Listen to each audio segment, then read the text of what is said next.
Welcome to Entrepreneurial Resilience in 2020, a conversation with 4 international entrepreneurs that GlobalPittsburgh presents to you in collaboration with Idea Foundry. I'm Gail Schrott, Executive Director of GlobalPittsburgh, and I am very proud to have you join us today with a program that will effectively launch a series in the year ahead of virtual conversations with alumni of our various federally funded exchange and training programs. Our organization has developed an incredible network of programming partners in our region, like Idea Foundry among many others, who have met with their distinguished peers participating in the International Visitor Leadership Program or have served as mentors for talented emerging leaders in professional fellows programs like the Young Leaders of the Americas Initiative. We look forward to future opportunities to bring our regional contacts in a variety of fields and alumni together to forge linkages between our community and our alumni around the globe. Before I introduce our first speaker, I have a few details to share with you about the structure of our virtual program this morning. All attendees to this program were muted when they joined this program. All attendees to this were muted. Attendees' videos have also been turned off to allow us to put a focus on our speaker and our panel this morning. When we reach the Q&A for the participants, attendees will have the opportunity to ask questions by pressing the hand symbol on the reaction button on the lower right of the bar at the bottom of your screen. Justin McCaskill of Deloge, the company producing our program this morning, will spotlight you on screen if you raise your hand to ask a question. We do ask that your questions be about 1 minute in length to allow as many people as possible to ask questions. We will be recording the session and we'll be sharing it on our website. It is now my great honor to introduce our first speaker. Chris Miner is the Acting Deputy Assistant Secretary for Professional and Cultural Exchanges in the Department of State's Bureau of Educational and Cultural Affairs. She is responsible for overseeing a broad array of professional, youth, cultural, and sports exchange programs for U.S. and foreign audiences, including those supported by the Offices of International Visitors and Citizen Exchanges.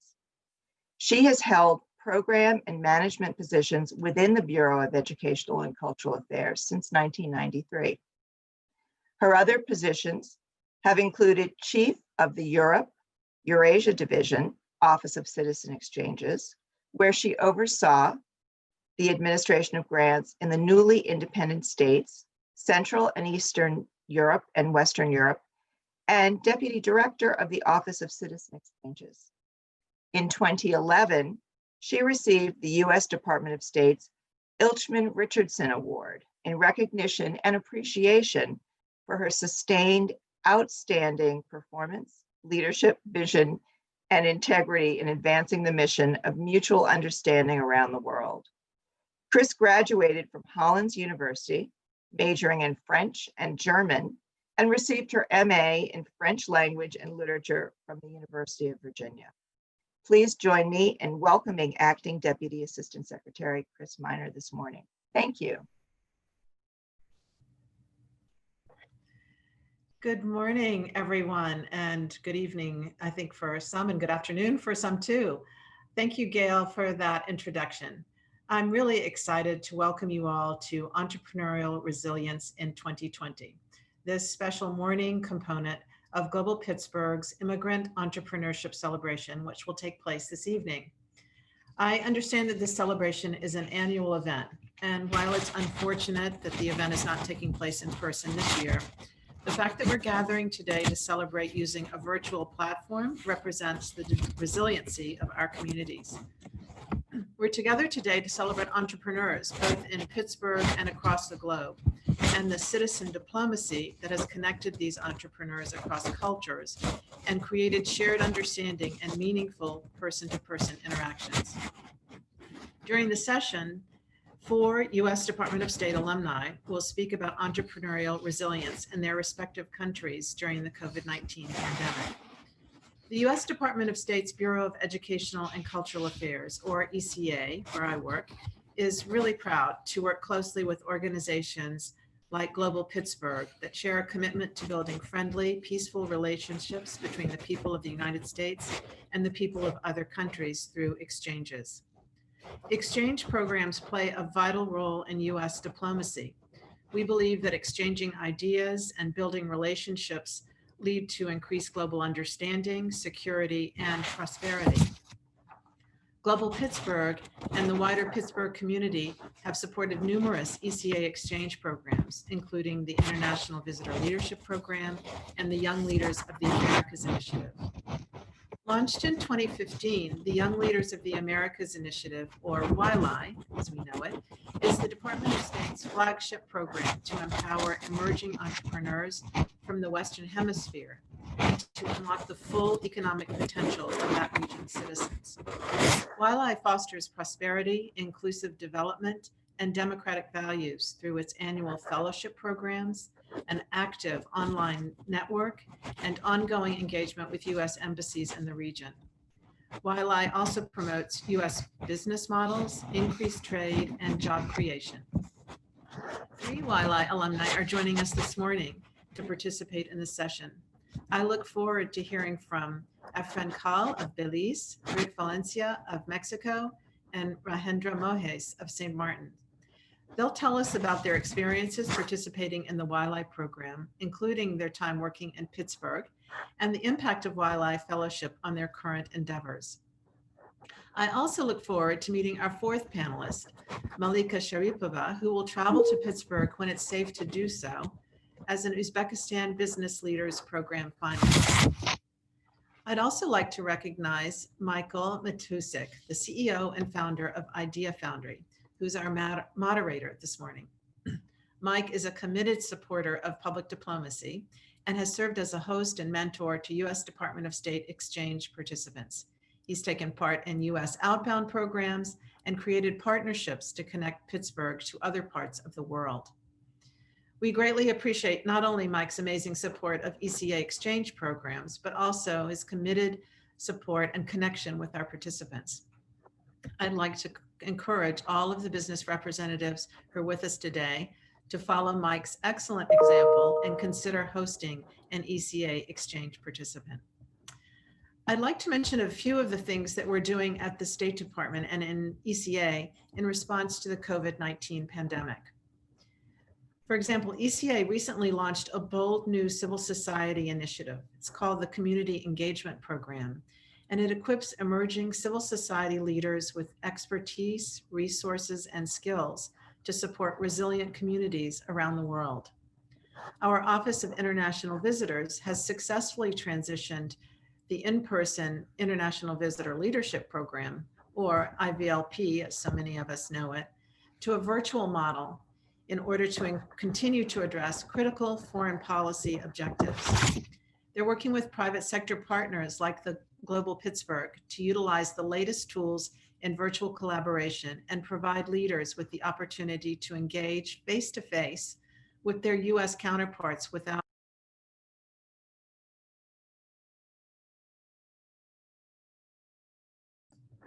And in January, the ECA Office of Citizen Exchanges will launch a virtual 2021 YLI program that will include a 3-month virtual fellowship, leadership training, work with a host organization, and coordination with a mentor. We look forward to the return of safe travel, of course, and to in-person programming, but we continue to develop and implement new program models, practices, and technologies in the field of virtual exchange. Through innovative and flexible management, we've transitioned to new strategies to advance foreign policy objectives and to achieve lasting benefits for U.S. citizens. And we're going to continue to utilize these new tools even when we return to in-person programming, and they'll enhance, I think, our already established programs. So thank you all very much, not only for your participation in this event, but also for all the work that you do to support international understanding and exchanges. I wish you a very successful immigrant entrepreneurship celebration this year. And thank you so much for inviting me to join. Now I believe it's over to Mike.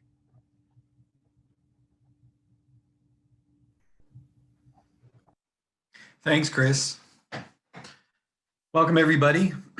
So we're going to have a little fun as we do this, as opposed to just all seriousness. I'm supposed to give you bios and introductions to all of our panelists, who can all sort of join me now as they sign in here.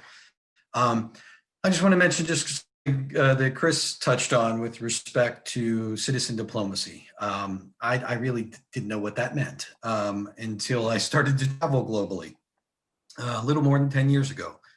And I've been to Vietnam and China and Russia, as well as other countries. I highlight those three simply because of the geopolitical situations with them. And what I can tell you is one-to-one and one-to-many is extraordinarily powerful. I have found the off-the-record conversations that can happen in a very unstructured and uninformed way to be very open and very, very beneficial to both sides. True understanding occurs from that perspective. Okay, so as we start to introduce our group that's with us today, Frayne, I'm going to start with you. The Belize Trophy Depot was founded by you in 2016. And you've gained 85% market share in Belize, which I'm sure there's quite a few people here going, 85% market share, that's amazing. How did you pull that off? So why don't you tell us a little bit about the business and how you gained that kind of market share, and we'll save all the tough stuff for later. How's that? Well, good morning, Mike. Thank you for inviting me here. Basically, I am the owner and founder of the Trophy Depot. It's a business that I started actually from my home, what we call a garage-based business, before I actually moved into an actual office. And basically, the primary way that I took over the market is by being very efficient in the way I do production, right? Everything is done sort of like a large business, a production line to make the trophies, everything done in advance. And but the main way that we captured most of the market is through customer service. We here have most businesses a terrible reputation for customer service, and people are treated as if we are doing them a favor. So which is not so. Most of our customers keep coming back because we treat them like from the smallest customer to the largest customer, they're all the same to us. Each one gets the same amount of priority and the same level of service. That's the main way that we've managed to get our market share. Currently, we pretty much ship out countrywide and to all major sports organizations. They work directly with us. So basically that's pretty much it. I would say the main component is customer service here. Good.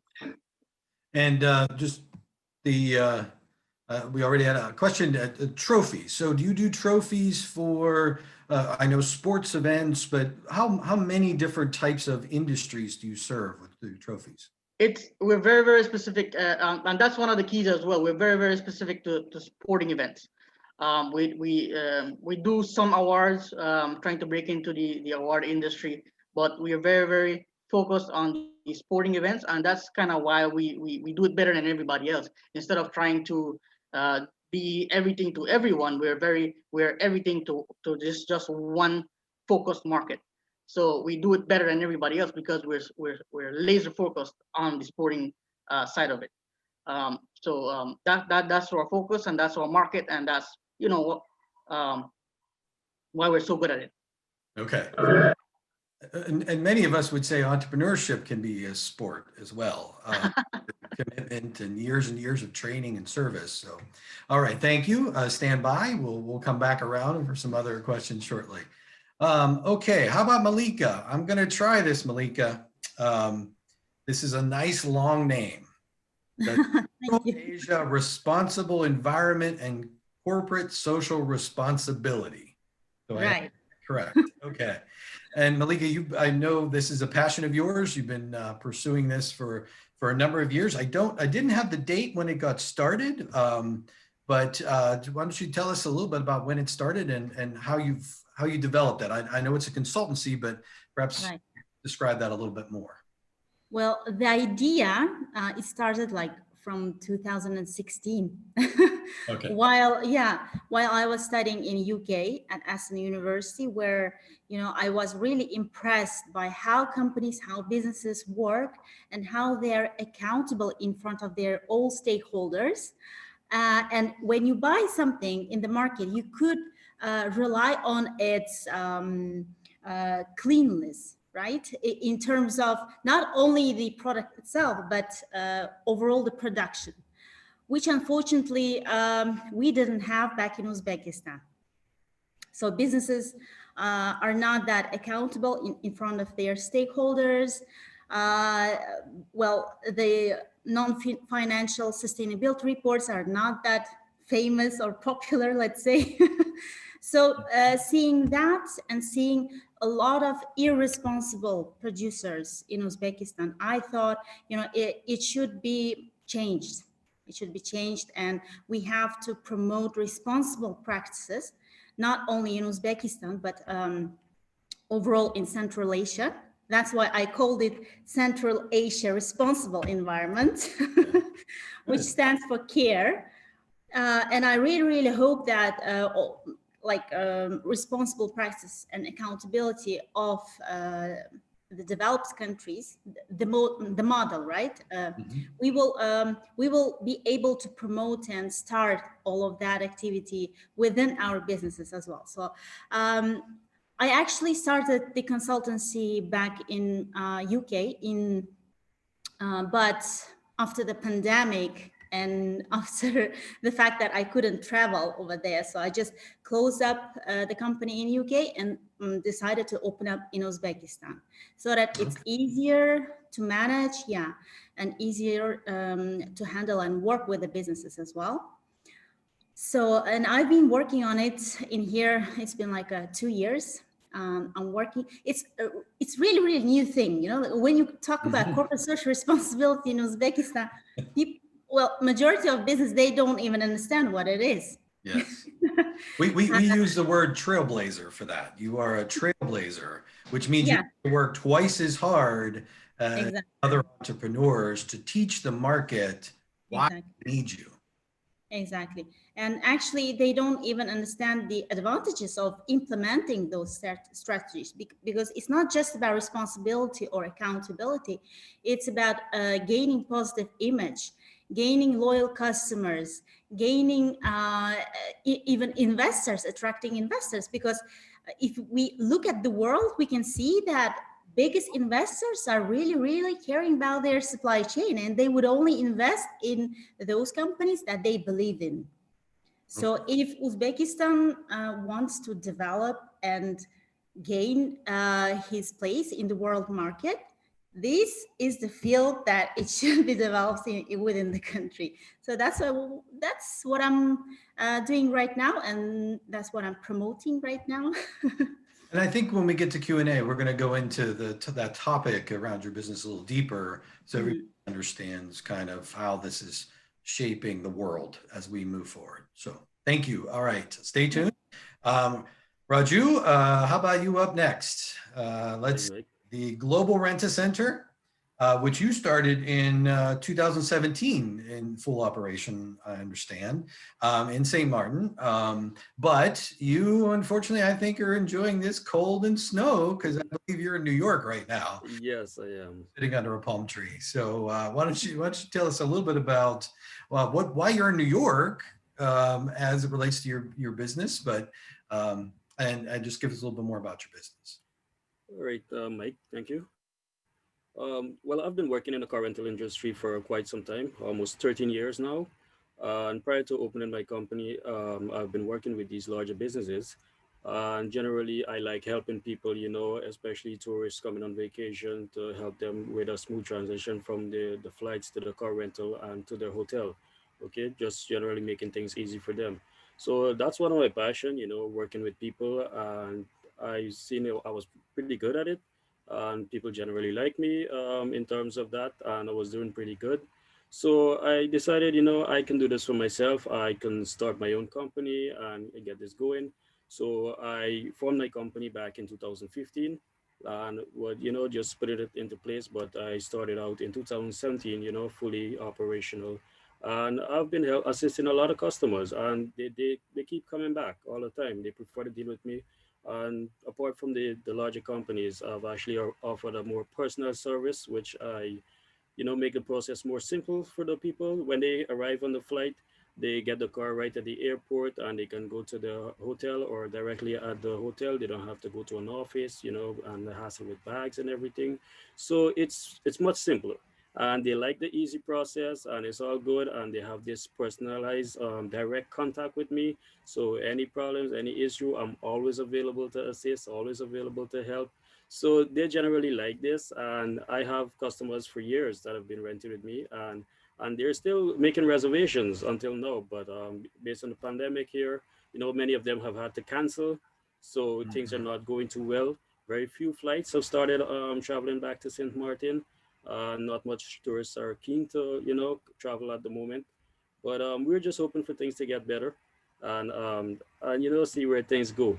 And since not much is happening there in St. Martin at the moment, I decided to come to New York and see what else I can pursue, just to try to diversify things a little bit. Because in St. Martin, since we rely well solely on tourism for the economy to thrive, and not much is happening there at the moment. So everything is kind of at a standstill.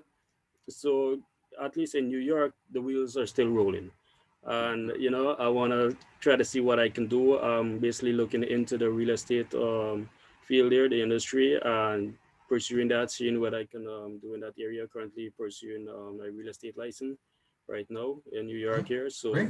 yeah, Great. trying to get that in order. And then I'll go from there, one step at a time, and see and monitor the situation, back in St. Martin. I still have the business going with my colleagues. They're taking care of things. I have one or two customers still coming. Those who come every year. They're not afraid to travel, and they still come. So because they love St. Martin so much, they also don't want to stay away, especially now that it's getting really cold back here in the U.S. So yeah, we still have things going, and hoping for things to get better. Okay, so entrepreneurship is a virus in itself, but it's not curable. So you pursuing a real estate that is makes perfect sense. So any entrepreneur is always looking for the next or a pivot or how to augment their business. So we'll get into that more in detail shortly. Okay, stay tuned, Rick. Hi, Mike. I saved you for last. You know that, right?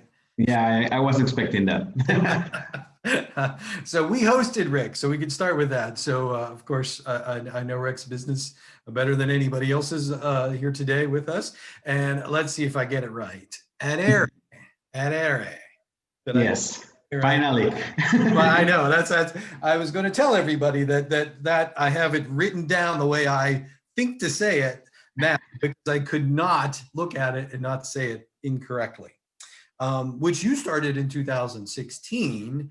And I know that, the partnership that we have, and everybody should know that Idea Foundry and Adere have a partnership to help bring experience and information from the United States into Merida, Mexico, where Rick operates, where he helps small businesses in a variety of industries, but in particular around social impact. And helping small artisans and female entrepreneurs, all of which he added to his business after the Wiley program. So I gave a little bit of your intro because I know it. So maybe you can add to that a little bit as well. Sure. As you said, we started in 2016, and we had like a digital marketing agency side and then a social side, which we didn't find a way to merge or something. So after the wildlife program, I actually found like all the light across the hallways. You remember, my lunch sessions, I had a very big board behind of me, just scratching everything from zero. And it was really helpful because I realized that I didn't have to choose between one side or the other. What I did was to merge them. So now we offer marketing services to social entrepreneurs like me. No, so we are able now to develop different communication channels, digital strategies, and everything going on for local entrepreneurs who usually struggle to have communication outside their own towns, or they do not have internet access or something. So we were able to connect them with the big cities, starting small e-commerce models for them so they could run them and have them working. So it's been such a challenge those 2 years until now. This has been the biggest challenge, but we are coming over. So I'm very happy that we are here to talk and tell you what we're doing. Good, thank you. Okay, so for the audience sake, we did develop a list of questions for the panelists, which I, of course, am not going to follow because that's how this works. Anyway, but if you have a question, certainly raise your hand and it'll find its way to us in some form as we go. But we're gonna dive in with the nice stuff. We got the naughty stuff, and we know what we're living with here with COVID, and we're certainly going to be talking about that. But I thought let's start a little bit with it's this season, it's time of year where you reflect and you begin to look forward, and you need to find a little bit of light. And out my window is 8 inches of snow that fell yesterday. So it's quite a cold, blustery day. And Malika, I don't know what the weather's like in Uzbekistan right now. I don't know if there's snow or not. But why don't you tell us a little bit about year-end and holiday activities that you might still have going on right now? Well, it's not that cold right now. We had snow, but it already melted. We were able to make a snowman. So yeah, that was our achievement for this winter. But now it's okay. I mean, it's not that cold, but it's not, well, it's, I cannot say it's pleasant, but it's still cold. When it comes to celebrations, you were asking about celebrations. Well, I can say that Christmas is not widely celebrated in Uzbekistan because, as you may know, more than 90%, I can say the population of Uzbekistan are Muslims. So, and being Muslim, they don't celebrate the Christmas, but New Year is widely and really lovingly celebrated among the population. People, well, but in terms of people going out and celebrating the holiday, it's a bit hard thing during the pandemic, and we all know about it. So I think this year we will be celebrating it just, at home with our family, me with my family, with my dogs and parrots. So yeah, this is how we will. Is food, is there special drinks or special food for the New Year's? Well, I think it differs from family to family, but we have one salad that is made in every family. Oh, okay, there we go. That's what I want to hear. It is called Olivier. It actually, they say it was created by a French chef, but it became a Russian salad. Oh, interesting. So, yeah, okay. Russian traditional salad. All right. So it is for sure prepared for the New Year in every families. Okay. That's I can say, yeah.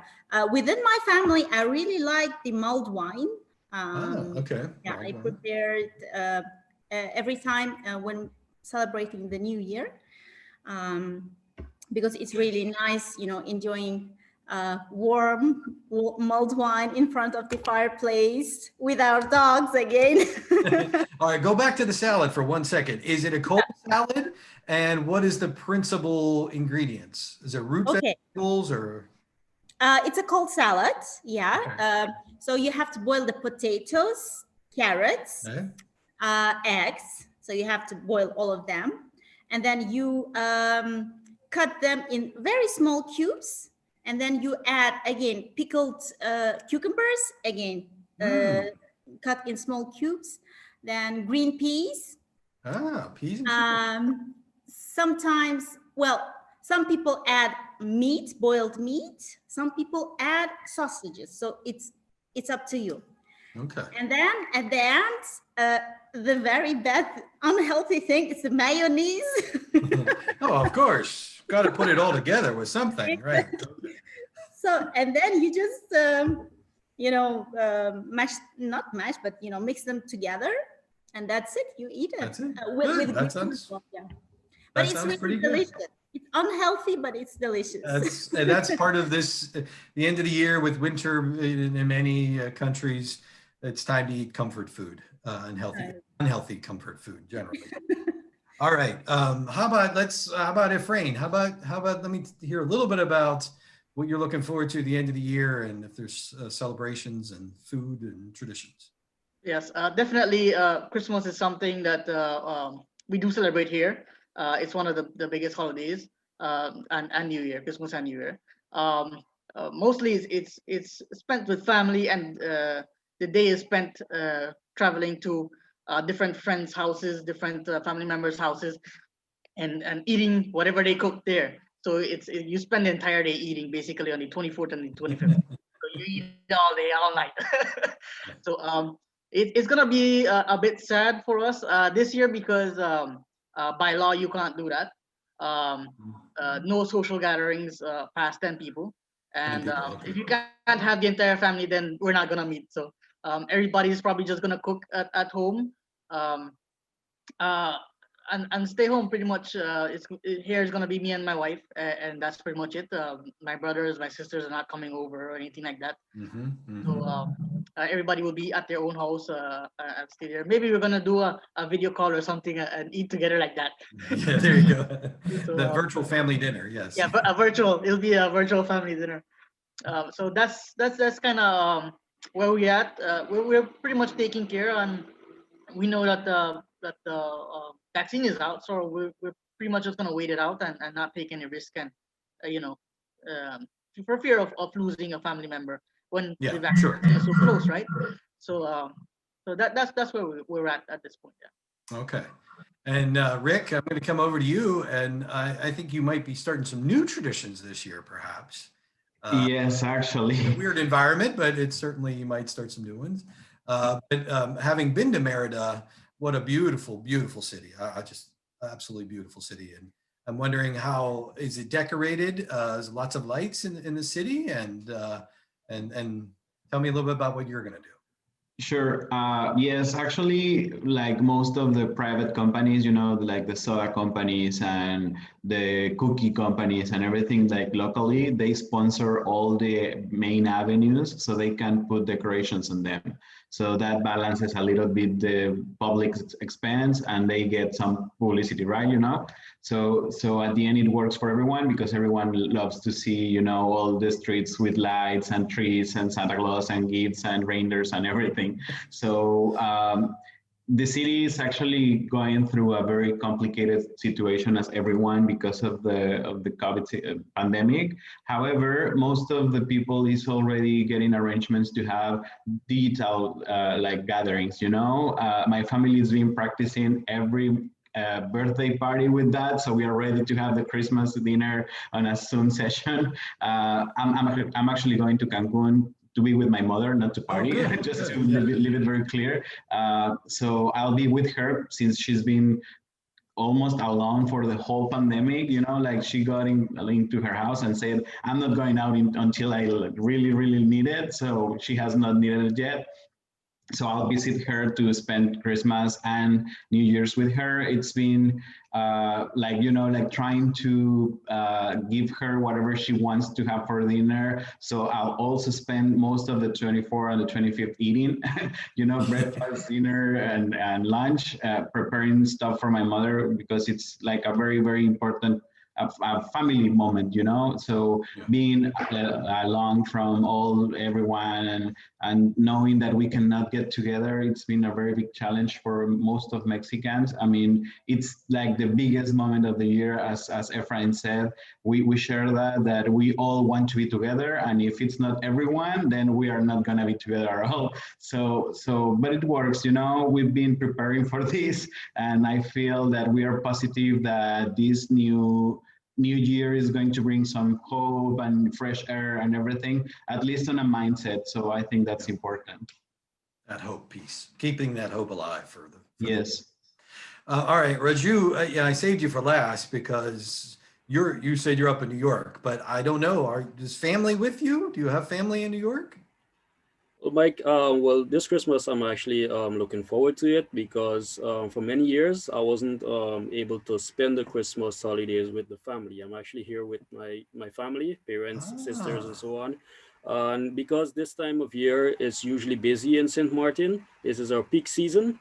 So I'm usually there for business all the time. I cannot visit up here in New York during that time. I usually come in the summer, when things are not so busy in St. Martin. Right, So with things not much happening in St. Martin, it allowed me the opportunity to come up here, spend some time with them. We had a lovely Thanksgiving, and we're really looking forward to the Christmas with just, my parents and my sisters together, all of us, because we were being separated for a little bit, with business and different stuff. So now we can spend the holidays together, and it's pretty good. And you basically know how it is here in New York with all the lights and Oh, everything. yeah. So we don't really mix much with the crowds, but we do some drive-bys to see the lighting shows, like the Magic of Lights at Joan Beach, and in Manhattan, we just do some drive-bys and see. But we try to to keep to ourselves and not stay socially distanced as much as possible.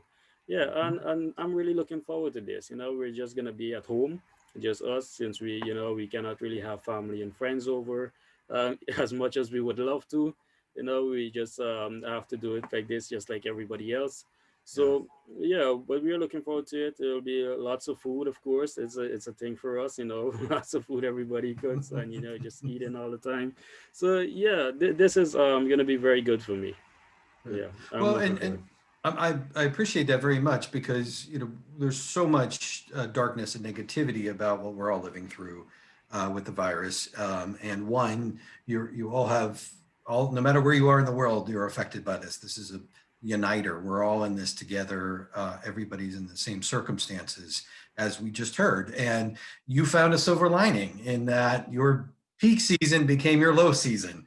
And you to be close to family, even if for the right circumstances, it still brings you together, and that's good. And that's kind of why I wanted to start off with that. I wanted to see smiles on all of your faces, which actually happened when we started talking about all that, and we need a lot more smiling going on right now, especially as this is a topic of resiliency and talking about what do we do in light of these circumstances. Entrepreneurs and entrepreneurship quite often look at challenges as opportunities. It's part of being an entrepreneur. As a challenging environment creates opportunities. And Raju, you mentioned you're pursuing real estate opportunities while you're in New York, maintaining your business in St. Martin and knowing that the times will improve there. And Raju, I believe you with your business in St. Martin. It of all of the people here, it is direct to consumer. Everybody else's businesses are affected because they are working with organizations and companies that face the consumer, but yours is directly with the consumer. You mentioned the dramatic drop off in tourism, very few flights coming in, a few more flights now. What is the sense in St. Martin is it 3 months, 6 months, 9 months? What do you think the environment feels like? Forget science. Tell us what the community thinks is going to happen. Well, right now we're a little hopeful because there are the vaccines that are coming out, and we're closely monitoring the progress with that. So we're hoping with that in place, there can be more flights. People will start traveling again. A lot of businesses have actually closed during this pandemic because they were unable to pay rents or even employees. Some have tried to cope with it by even just cutting some expenses, cutting employee salaries, working less hours, just to try to keep things going. Some businesses who have, like in the tongue, the jewelry business, they try to do it online if they can, to mail the products out to people Mhm. and so on. But in my case, where I need people to come, in order to rent them a car, that's when they come, they Mhm. visit. That's how I get my business. Not much is happening there. But yeah, we're a little hopeful, and we're hoping for things to get better pretty soon with the vaccine, as we're closely monitoring it. But St. Martin generally is a very resilient country, because we've had to deal with several hurricanes in the past, and most recently Hurricane Irma. We've actually been, slowly getting back on our feet, trying to recover from that. And with the pandemic, it just, put us a step back again, trying to get back up. So it has really affected us a lot, and we're trying to be hopeful still. It's a trying time, but Yeah. we can't let that keep us down. We're just gonna keep working, do what we can, and try to support each other as much as we can. What I try to do as well, support the local businesses in the community. Usually I would shop a lot of stuff online and so on, but I try to support the local community because I know they need the Or business local. as well. Yeah, so to help them go in and just support, give my support as much as I can, and try to encourage them, and I encourage other people to do the same. We're in the US, which I know you're here, but lots of talk about the stimulus from the government to support individuals and businesses again, as was done earlier this year. Government support, new government programs, discussions of new programs. Yes, there are some programs, funded by Holland, that they've granted some funds to St. Martin to try to implement. This was done, came into place after the hurricane. Okay, Okay. so there is some business support program, but everything is taking some time to get into place, because there is so much criteria that has to be met, and so much requirement that they have to set up in order to access the funds for these specific projects that they need. Um, Recently, they were approved for the business resilience project, to rebuild and so on. But a lot of small businesses, especially, there are a lot of requirements to reach, in terms Mhm. of getting accessing that fund, right? Where some can be in terms of a loan, partly grant, partly loan, and these kind of things. But they're still trying to help a little bit. Has been a long waiting process for this to come into place, but Okay. it's slowly getting there, and I believe people will try to see as much as they can to access it.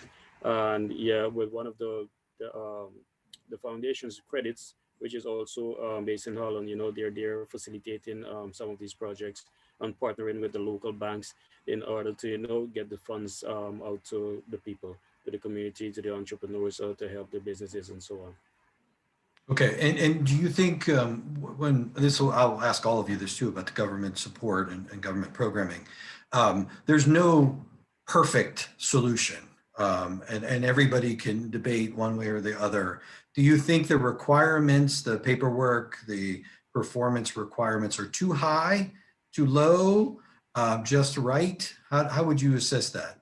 I would say it's a little too high, because a lot of small businesses don't have certain things in place. But since the World Bank is closely monitoring this to approve everything, they have this high requirement that you need. Okay, and Okay. they closely monitor everything, just so that they disperse the funds, properly and responsibly, which is also in a good sense is very good. But it takes a lot from, especially in this time, to get certain things in order, where not much is happening and there are not funds to get the proper stuff in place in order to access the funds. So it's something that deters a lot of small businesses from trying to access the funds. But yeah, generally, I think they will try, and maybe people will work with them. Like credits will try to work with people and try to get them, to see how they can get them approved and if they will qualify. There's not, in terms of being able to support a loan, if you're getting a loan, and with not much business coming in right now, I believe a lot of people are even waiting a little bit to see if things will get back a little better, so they will have some sort of income. So when they take this loan, they would be able to repay it. It would not make sense to take a loan right now and you're not doing it, you're not having any turnover, Mm, and you cannot repay that. So a yeah. lot of people, I think, are probably waiting right now, before trying to access, but they're still monitoring closely and hopeful for, to see whatever funds they had. And like the stimulus that we had in the US, the government had, tried to help some of the citizens, just with some handouts and some food packages. Local organizations were doing the same. Well, just I myself, was just trying to help friends and neighbors when I can, and as much as possible. So, yeah, we're just trying to see what's best to do, and hopefully we can access more of the funds, and yeah, and things can get better once there's tourism back in the country. Okay. And I'm going to shift to you, to Rick, over to talk a little bit about, I know that the small businesses that you're supporting and the social impact businesses, many of them would be directly hit by reduction of consumer activity. Is that true? And you want to expand on that a little bit? Yes, actually, they were like the most affected from the beginning and probably until now. I can say that at the very beginning, everyone was affected. We just went into lockdown and no one knew what to do. We were like, oh my God, this was not expected at all. We were not prepared. Our digital migration was not ready to happen. We didn't have infrastructure. It was a whole mess. But as the time has gone by, we have been very productive and committed to our businesses. And right now it's kind of working. For my business, turned into a whole new situation because as a digital marketing agency, at the beginning, we lost like half of our portfolio of clients. They went because they couldn't pay, they couldn't commit. They said, why are we going to do any kind of advertisement if we don't know if we're going to sell? It was kind of confusing, but everyone had to jump into the digital market. So then everyone came back, and they were like, no, but I need your help because I need to do an e-commerce. I have no idea how to do a website. Our service is actually adjusted to the new offering that we were required to sell. So that was with the regular businesses. Now our main clients, which are artisans and some local entrepreneurs, they had to do the same in a smaller scenario, probably they stopped selling just for their town and they started selling to the towns around, but they needed some kind of advertisement without having to go there. So we were able to run already like 2 or 3 visits to them and preparing them. We had some materials done, some self-tutorials which they could check on their mobile phone and learn how to do an e-commerce, get advantage of all the social media advertisement and so on. So at the end they were affected, but now they are also like getting some help from government, which it was very good. I mean, for example, here in the local government for Yucatan, they had a program where the government bought most of their merchandising. So they will resell it, at the end, they will have to do the selling part, but all the merchandise that they didn't sell because tourism just stopped, they could at least put it somewhere so someone will buy it. And then at the very beginning, they got paid. So now they can, subsist for another whole time of period, going to a new kind of business model. Some of them sadly have migrated to some other states where they can have a job not related to tourism because most of them were related to that. So that's something that when I started the program with you guys, you remember that I was like, we need to keep the people working here. And right now it's not possible because there's nothing to do here. But I know that it will be very, very soon because we already started all the tourism activities. Even though it's not the same volume, we do have now tourism coming from everywhere, so that helps a lot. And that makes a difference for them so they can come back home, restart their businesses, rearrange whatever they were doing, and then get a new start. That's why I was talking about this 2021 hope, which is actually flooding everyone's mind and heart, because we are now with some light, with the vaccines and tourism coming and some programs which are actually taking place. So that's been helpful. Okay, good. And so the government bought the inventory. Yes. Just bought up their inventory. That's a really direct way of assisting. That's awesome. So I think it was a very, very good way. In effect, they needed you more.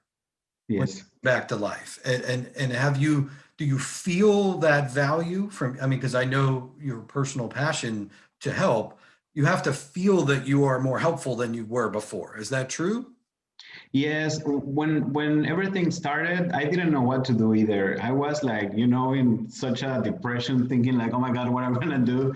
And then I realized that I have so many tools I could share. Most of the information we got from the Wildlife program, for example, it was like tutorials and tools and online videos that gave me so much inspiration on how to help. So I started a podcast, I did live streaming, I did alliances with as many people as I knew, so I can give free online courses on how to make a digital marketing strategy, how to use Facebook, how to run an advertisement strategy, and most of them were really receptive because it was what the people was asking for. So from that, I got some exposure, unintended exposure, that at the end resulted on some consultancy service or someone that told me, oh, you know what, I don't have so much money to pay you, but I can pay you this if you show me how to do it. So I gave some online sessions as well. So, I had to adjust and adapt whatever we were offering,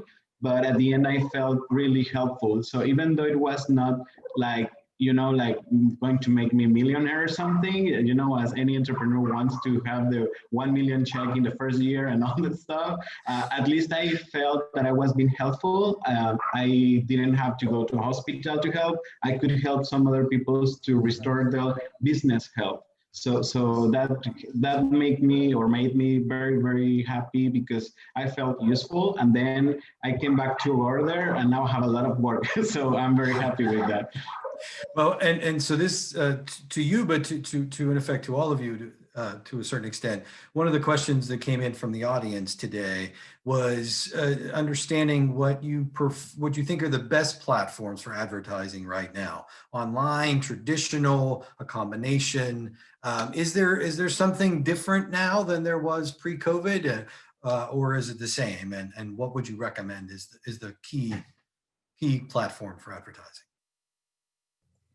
Okay, in many cases, I think it's very obvious since we are a digital marketing agency. I will say online is the option, but it also has to do with a lot of understanding where your customers are at.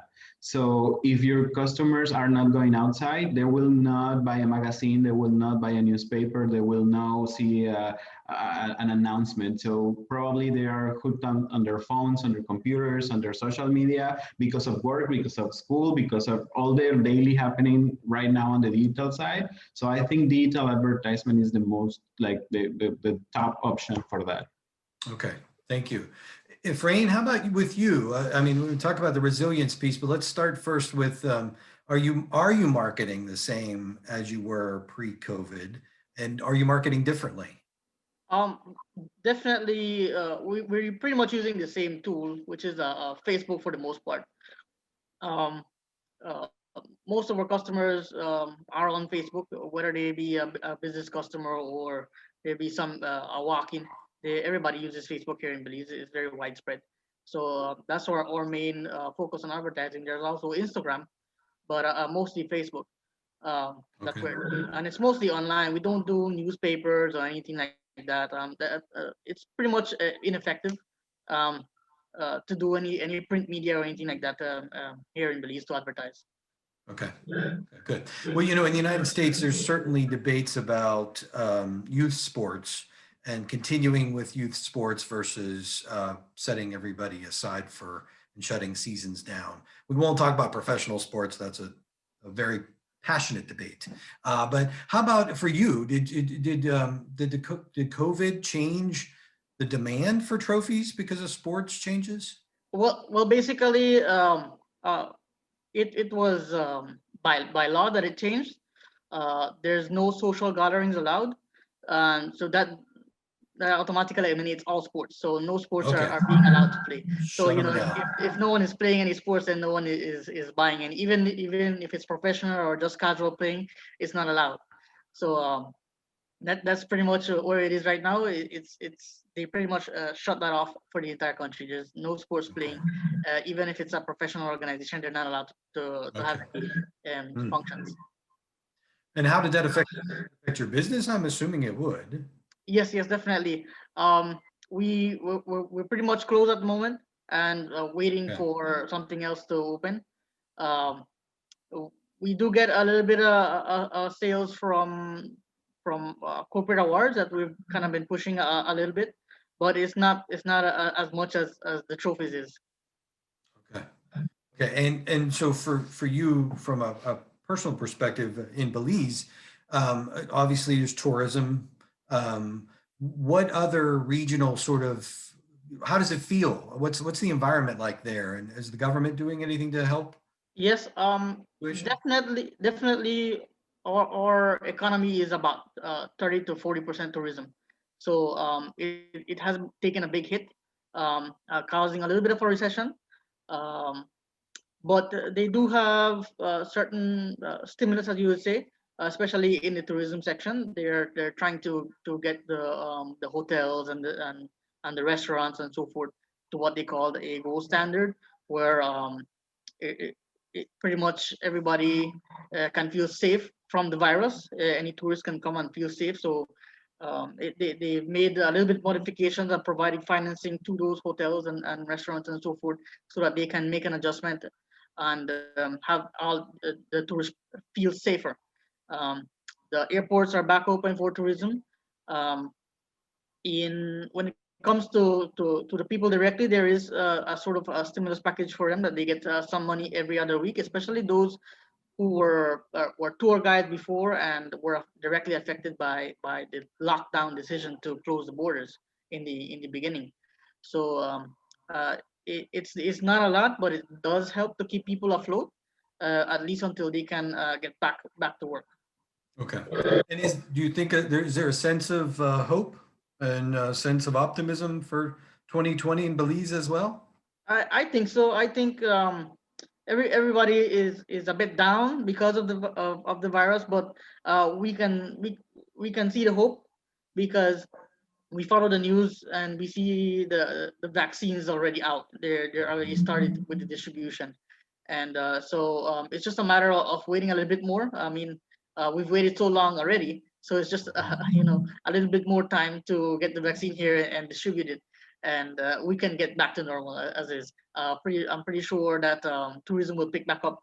That people can come and feel safe, that they're not gonna get affected after the vaccine has become worldwide. Okay, good. Okay, so Malika, let's talk about tourism. I happen to want to come to Uzbekistan, but let's not talk about tourism. Let's talk about what you mentioned that you closed the business in England and brought it to Uzbekistan, where you have access to people, resources, and those opportunities. So you in effect started back your business in Uzbekistan during COVID, right? Would that be a fair description? Partially. Okay.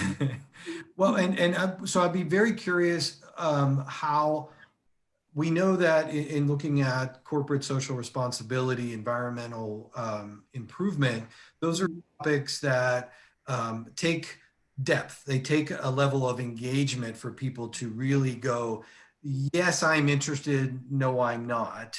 And during COVID, there's a sense of distraction. Everybody is sort of distracted with their impacts to themselves, their family, and the society. Have you found the discussions harder to have right now? Or because people have time on their hands, they're willing to go deeper into the discussions that you have?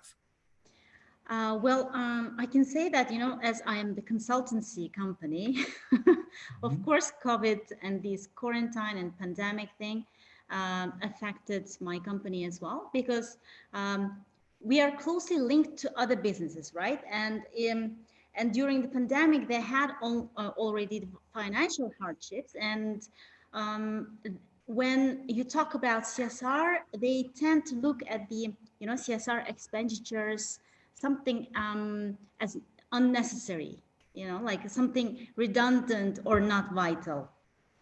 What I was trying to do is, to explain businesses that actually CSR provides opportunities for companies, even if they are not like currently not working, like they stop their operations. They could, for example, work on improving their standard operating procedures, right? Like to streamline them with the responsible principles, to think about their strategies, to rethink about the way how they work, right? And actually they could use this period of quarantine period to train their personnel and to build some kind of a relationship with their workers. Because in terms of worker and job givers relationship, businesses are not doing really good, and the turnover rate is high in many companies because of that. And actually CSR helps to improve that situation. And in order to gain more people with the right understanding of corporate social responsibility, what I tried to do during the pandemic, as our colleague Ricardo said, I did the same thing. I provided online trainings. I tried to talk with business owners on the phone, or make sometimes face-to-face as well. I regularly publishing articles on local media about the responsible business practices, about the world's models, right? What they're doing, about the successful businesses and why they're successful, because they are responsible. And then I had and still having series of TV interviews where I tried to explain to people about the role of businesses in dealing with a situation like COVID-19. And then another thing is, I don't know if I can call it the opportunity that pandemic gave me, but still I had more time, to do the deeper research on what is happening in terms of CSR in Uzbekistan, how businesses understand the term of people, planet, and profit, right? The triple bottom line. And I cooperated with international organizations working within the Uzbekistan, and we've conducted a research among textile businesses, and based on that research, I developed then recommendations. And because of all of that activity, now we have more people interested in CSR. Okay. So more people are willing to talk, more people are interested, and more people are considering, to getting, there are social and environmental audits and certificates for the businesses. And they're more interested in acquiring those audits or certificates that would make them, make them a reliable supplier for the customers, for the world customers. Because if you want to widen your customers' horizon, let's say, you have to think about the exporting your goods, exporting your products.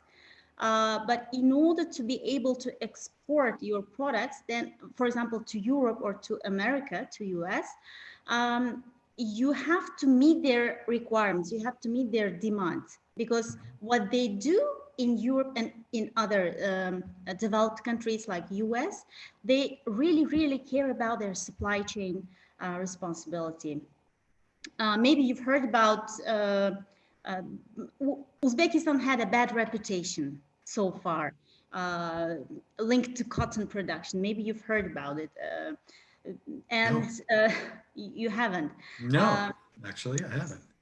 Until like 2017, Uzbekistan had really bad reputation on using forced labor and child labor in the cotton picking period. Oh, interesting. Yeah, and we had cotton campaign. It has 300 plus companies that banned Uzbek cotton from their production. Yeah, and that happened during the former president. And with our new president, he's really, really working on improving the image of Uzbekistan, and he's really making reforms in the cotton sector. And the recent report of ILO, International Labor Organizations, because they do the audits in Uzbekistan, they said there is no longer child labor in Uzbekistan. We've abolished it. There are some little traces of forced labor still, but the government is really, really fighting against that. Okay. So, and again, if you look at those, what is happening in those fields, again, you can link it to corporate social responsibility, because CSR has a wide range of topics, wide range of fields, right? So you can talk about the economy, you can talk about environment, ecology, right? Saving the environment. And then it's the social issues, it's the workers' rights, it's the freedom of association, freedom of speech, and et cetera, and et cetera.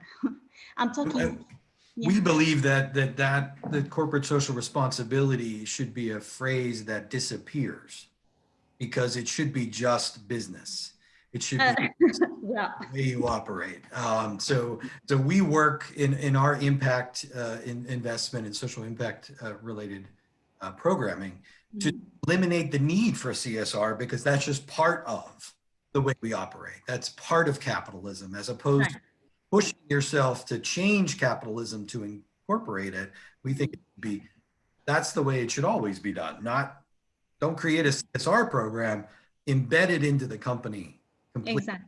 So anyway, nobody's here for me. They want to hear all from you guys. So I'll get back to you guys here now in a minute. Did the government create funding and other support programming during COVID for both the citizens and businesses? I would say, well, honestly, people and businesses, they expected more from the government, more help. There was some help from the government in terms of postponing taxes for businesses, taxes and the loan interests. But at the beginning of the pandemic, maybe it was the new thing, and the government couldn't cope with the new problem, with the new issue that they haven't ever faced with. And they, at the beginning, government expected businesses to help people. Okay. Yeah, and it caused a bit of frustration among businesses, because they were already, experiencing hardships. But on the other hand, Uzbek people are very, very kind, and they are always willing to help others, the needy people. So we could see that at the beginning of the pandemic and during the pandemic, during the quarantine period, businesses, like big businesses, they united and they offered help to their neighbors, to their community, even the people that they don't know.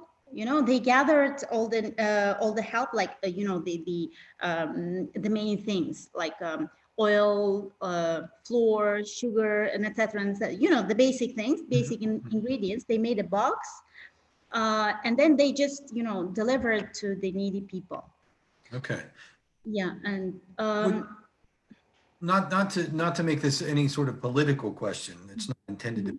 Was the expectation of businesses helping citizens historical, cultural, or was it sort of a government saying, we don't have the resources, you have the resources, can't you help?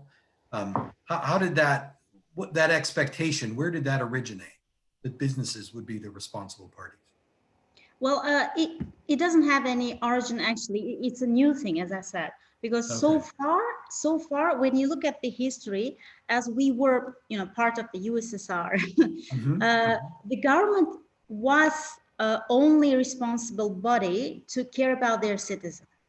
Okay, so it was like like normal thing when a government worked on the social protection of the of its citizens, of its people. But then, as I said, government itself had an issues, with dealing the pandemic. It could, I always tell, even during my TV interviews, it's like it should be like a circle, everybody should do whatever they can. For example, from the government side, if it provided like tax incentives, as I said, then they did offer the tax incentives. So if they would offer more help to businesses, businesses could help people. And if people are safe, there will be no problem. There will be no people going outside, right? Going against the government or saying all those kind of things, that will keep a country safe, which is again good for the government.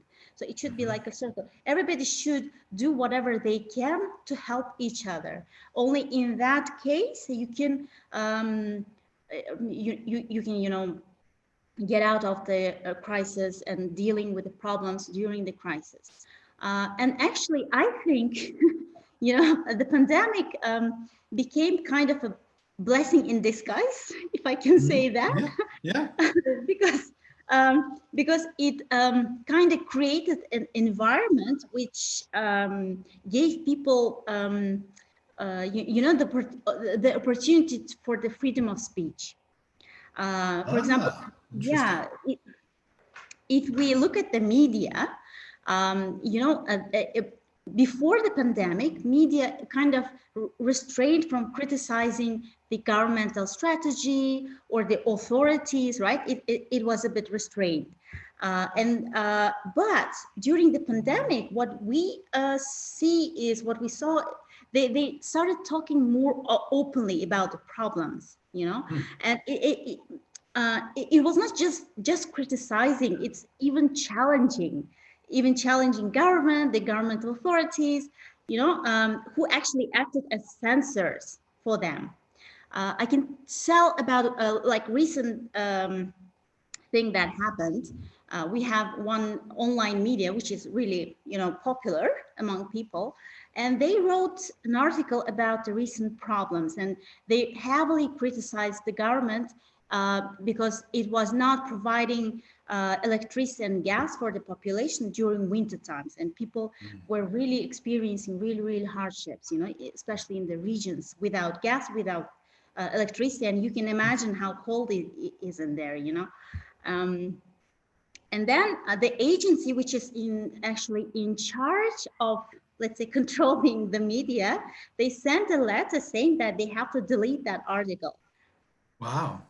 Yeah, and if it was before the pandemic, the media would, I think, follow the instructions. But what happened in here, they just, they said they received that kind of, they made another article saying that they received that kind of article from the agency. Well, I think you just identified a good sort of transition to what you think will be the lasting impacts of the pandemic. Right. Could it serve to change media and change government transparency in Uzbekistan? Is that possible, do you think? I hope so, because once you open, it's like how you can, it's like a dam, right? Once you open it, you cannot stop the water flow. Yes. So hopefully it will just improve, and media will even be even more, like even stronger than it was, it will talk more open. People will aside from media, we have bloggers, we have activists who write about the social and government and economic issues, and they started writing about about serious things, but before pandemic it was really they were a bit restrained of doing that, maybe afraid, I don't know. But I guess after pandemic, they could see that The only thing they have to scare is the COVID-19. Yes. Anything else you think is going to change in Uzbekistan as a result of the pandemic? I can talk about the traditions and the culture. For example, before the pandemic, Uzbek weddings, I have to talk about this because Uzbek weddings are so popular with their lavishness, with their 500 and plus guests in their weddings. And usually not all people are that rich, and in order to make weddings, sometimes people saved money for years. And then they spend that just in one day, which was nonsense, And the good thing of pandemic, the positive impact, let's say, of the pandemic was because of the restrictions, people had to celebrate weddings with only 30 people. Interesting. So now weddings are small. Weddings can be celebrated within the houses, within the homes. And I really, really hope that it will continue that way, because it would give people more opportunity to spend their money on the education of their children. Cultural norms which required those big weddings. Exactly. So exactly. the pandemic has created a crack in the consistency of cultural norms that maybe there can be new norms that get created that and enable people to save their funds. And before we leave you, I want to ask you a question. This is an audience question that I'm going to touch on with each of you as we go through. Particular business opportunities that you see that you're looking to expand in the United States or outside of Uzbekistan? What I was hoping from the fellowship that I yet Yes, you haven't been here yet. I understand. Yes, we'll get there soon. Yes, so I was really hoping, to meet businesses, as I said, successfully delivering the consultancy as in my field, like corporate social responsibility consultancies, right? And I was hoping to learn up-to-date and modern strategies on how they encourage or how they attract businesses into responsibility path, let's say. And I was really hoping also to talk or to find the investors who would like to invest in Uzbek businesses, because with the improving situation, as I told you, with the cotton sector, right? Yes. I should say, it's like almost 30% of population is involved within this cotton sector, and it's it's one of the important thing for people to live, to survive and to earn. And with that cotton campaign ban, Uzbek people, the ordinary people are suffering because they cannot earn the money, they cannot earn for their lives and etc. So I was hoping, I don't know, it's not in my hands, but at least to have a bit of a share, to, to improve the situation and to urge those 300 plus companies, to lift the ban against the Uzbek cotton, because it is improving. What I can say from my own research, because currently I am doing the research for GIZ, the German international company in Uzbekistan, on was there forced labor or child labor in cotton picking in 2020. So I'm interviewing people in regions. I've already interviewed like 4 or 5 regions, and so far there was no case. Oh, good. So you're an investigative journalist now as well. Researcher. Researcher, okay. How about Rajendra? Oh my God, Raju, I'm sorry. So how about we talk a little bit about first business opportunities? I know you're looking at real estate in the United States, but any other opportunities from a St. Martin, U.S. perspective? Well, my options are actually open. I keep my options open all the time. Yes, I'm looking into the real estate. And I'm also looking, considering, trying to promote St. Martin a little more in the US. See if I can maybe partner with the government because we will need to bring back tourism as much as possible to St. Martin. And I kind of want to give St. Martin a little more exposure, and to say that, hey, we are open back for business, everything is good again. And try to just promote it a little more, do some advertising and promotions wherever possible, and just get the word back out there. The Caribbean St. Martin is open for business, and people can start coming again. So that's one thing that I have in mind, and I'm looking to see what is possible and work some things out. And yeah, but my options are still open. I always keep my options open and to see whatever positive can come about from whichever field. And yeah, I'm basically working towards anything I can. Well, and I think for you, the lasting impact of COVID is you're going to be a real estate mogul. I hope so. Maybe there'll be a golden hotel with your name on it someday. I don't know. Yeah, right about now, I'm thinking, just it's better to invest in something tangible, in No, yeah. acquiring assets. Because with St. Martin too, it's a little shaky because we have so many hurricanes coming, then the pandemic and the tourism. Anytime something affects tourism, it affects all businesses. And I mean, I need to shift a little bit from that to secure myself somewhere else, and have something, that is a little more tangible and that will be there for any support afterwards. So Well, Pittsburgh's a good market for real estate right now. It's a very hot market in real estate. So, okay. How about Efrain? How about you? What do you see as a lasting impact of COVID? Um, uh, sorry. Please repeat the question. Sure. What do you see the lasting impact of COVID? How do you think COVID's going to permanently change things, or how do you hope it does? Um, for businesses in particular, I think it has opened their eyes that no one is safe. Um, Mm. for me in particular, I'm looking to diversify into different sectors that don't seem to be affected much by COVID. Less profitable sectors, but more safe. Something probably in the food industry.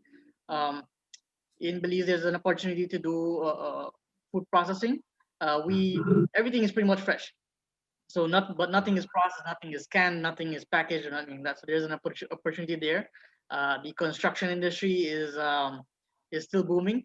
So there's construction countrywide. So something probably in that sector. So I'm pretty much looking at sectors that have not been they were affected, but not as much by the COVID. Something that won't be affected too much by hurricanes or natural disasters. So I'm looking to see to diversify and invest in a different sector that is more resilient to things that we cannot see in the future. Mhm. Well, So and that's and from a U.S. market perspective, agricultural products are in very high demand.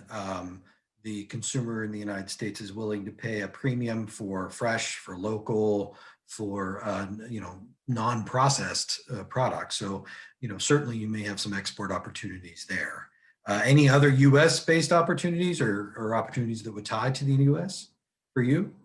um before COVID, basically what we started the construction of a bigger office because we needed more space, and a part of the office was going to be used to sort of backward integrate and start creating the parts for the trophies, mostly the wooden parts and ceramic parts.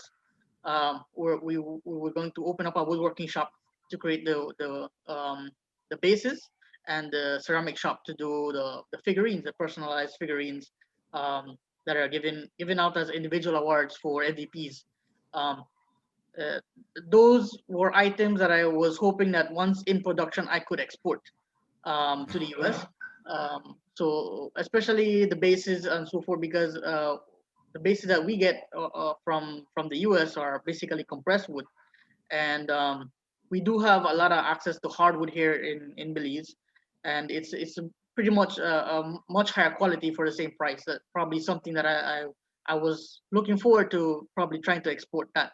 US based trophy companies. So that's what I was looking at before the pandemic. Well, and hopefully that'll be there. That'll be Yeah, there. hopefully, as soon as the economy gets back on up and rolling, that I can start pushing that. Okay, good. I think sports. There's new sports being created all the time. Something I'm not that familiar with, but I hear pickleball is now becoming a very big, popular item in the U.S. So maybe we'll have a professional pickleball league, and you can. I'm sorry, I don't know enough to say that. Is that using a pickle? No, it's a smaller ball than like a tennis ball. It's a little smaller ball, so you could play it on a smaller court, but it's similar to tennis. I understand. Okay, I thought it was somehow using Pittsburgh is the pickle center of the world, so or was once the center of the pickle world, and we almost had the largest pickle ornament. But it popped. Unfortunately, it deflated. It didn't last. Anyway, sorry again. Switching over to Mr. Rick, I certainly remember the significant export terminal that you have near you in Merida. What do you see in terms of export and in terms of U.S.-based opportunities coming up? They just announced a few weeks ago that they will build, I don't know how to say it in English, but it's a new whole port, just the way they have in Panama, where they can put the boats in it and build boats here in the state. So that represents a huge thing for our already important port. So I believe it's going to be like a whole new perspective for jobs creation, for commerce, for all the trading stuff that is going on around the port. So I think it's going to be a very good year in that perspective. The COVID situation is going to last longer because, as you know, Yucatan is one of the poorest states in the country. We have a lot of people still on the denial and saying this is not happening, refusing to keep in the basic restrictions. I don't know what's going to happen whenever the vaccine comes, We will have a very big cultural challenge regarding the vaccines. So it turns into health problems again, into economical problems again. But as I mentioned as well, I believe that people on the economical side is getting prepared, it's getting strong, it's adjusting whatever they need to adjust. I talk to myself, our business had to turn into a more efficient business, for example. We decided to close for good our office, and we jumped into an only digital model, which first of all gave us, we were already kind of working some days home office and stuff, but right now we have not seen each other since March. So it's a big thing. We are only using digital platforms. They are coming in with very good strength into the companies. People now, even those ones that refused before to have a provider outside their city because they felt they had to meet in person and so on, since right now they cannot do it, it was a very big opportunity for us. We are working more than ever with Mexico City clients, with my partner, her, Mariel. So we strengthen our company by getting advantage of this digital migration. So I believe everyone is doing that, and I believe it came to stay. No, right now we are going digital and we are not going back. So that means opportunities for new businesses, for new services, for different kind of services. So that's how I see or I feel that the year is coming. Good. Well, that's a great way to end today's session. As I really enjoy this, we could keep talking for hours, of course, because you all have very interesting stories, and the hope clearly came out across the spectrum from everybody. So I'm going to turn it back over to Gail in just one second. But I want to say thank you to all of you for being here today, and keep going, be resilient, keep pushing it, find a new way, pivot, be a mogul. It's all good. Thank you. Thank you. Thank you so much. And I think that our panelists proved that there is resilience. And I I'm so grateful to all of you for your active participation, and I think we've all learned a lot. It's wonderful for me to see Efren, Raju, and Rick again because they've been in Pittsburgh as Wildlife Fellows, and I am very much looking forward to having Malika come to Pittsburgh, and I'm already thinking as a person who does programming, who does she need to meet? So we look forward to seeing you in 2021. I want to thank everyone who was our sponsor for this event. And our sponsors were Denton's, Cohen and Grigsby, the Small Business Development Center at the University of Pittsburgh, American Councils for International Education, the German American Chamber of Commerce, and the Edgewood Symphony. I also want to say that if you enjoyed this program, you may also enjoy attending our event this evening, the Immigrant Entrepreneur Celebration and Award Ceremony. And I will say that Efren designed the award while he was here in Pittsburgh as a Wildlife Fellow. So you would get to see his work tonight. So thank you so much. And I want to say a quick thank you also to my colleague, Nadia Kessler, our Coro Fellow, Adeline Bajani, who helped a great deal with this, and also to Deloge. So thank you so much. And I look forward to working with everyone again. Thank you so much.